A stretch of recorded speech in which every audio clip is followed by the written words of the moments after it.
今日咧會介紹用茶籽粉咧嚟到做翻浸腳嘅。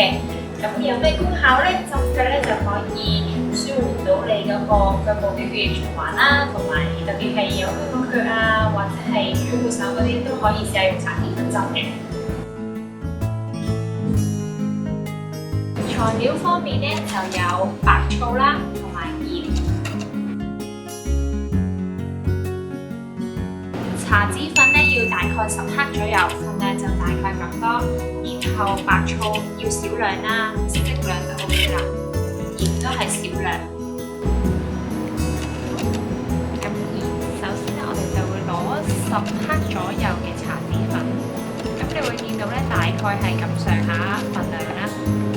咁就擺落去溫水度，唔係凍水，唔係熱水啊，溫水 OK 啦嚇。咁然之後咧就可以加少量嘅白醋啦，適量 OK 噶啦，唔使好多噶啦，唔使好多嘅咁樣啦。